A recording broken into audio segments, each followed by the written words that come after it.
You know what? In this great healthcare debate in the United States, whenever I hear someone who says that we need healthcare reform and we need the public option and we need socialism now, fucking the free markets have failed.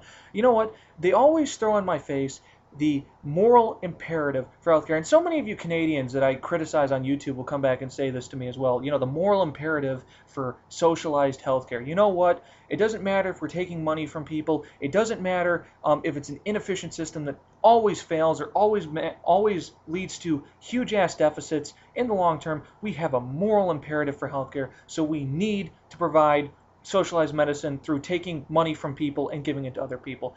But you know what? I agree. I finally agree with the moral imperative for healthcare. Because you know what? You just throw that in my face so fucking often that, you know what? I shouldn't even fight it anymore. It's a moral imperative.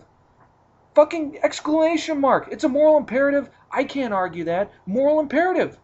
What the fuck am I supposed to do? So you know what? Socialized medicine in the United States? Go ahead, government. Take my money, because you know what? It's a moral imperative. And you know what? You know what I'm going to do now? From now on, just to make sure I change, when the next moral imperative comes along, I'm not even going to fight it. You know, single-payer housing, we do have a housing crisis, if no one forgot, in the United States. That seemed to be the most pressing fucking problem in the United States a year ago, but no one seems to care anymore.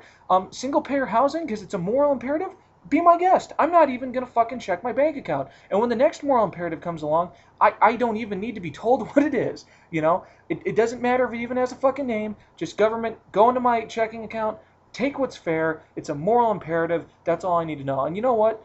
I wonder, though, if, 50 moral imperatives from now, years from now, when I'm an old man and I go to my fucking checking account and see what I've saved for retirement and I find out my money is gone, I do wonder if I'm going to come back and say, when that first moral imperative cropped up, that socialized medicine, I wonder if I should have, raised my hand and said, well, I don't think we should take money from other people and give it to other people because we think we have a good reason. I don't think that the government has a better reason to take my money and use my money for whatever it wants than I do. Maybe I should trust myself to see what I want to do with my money than instead of just giving it to the government and hoping they have a better reason. But you know what? I've changed. Moral imperative. I can't fight it. That's all the reason I need. So great. Moral imperative. I don't care what the fucking cause is. Just take my money because you know what? It's a moral imperative. Great.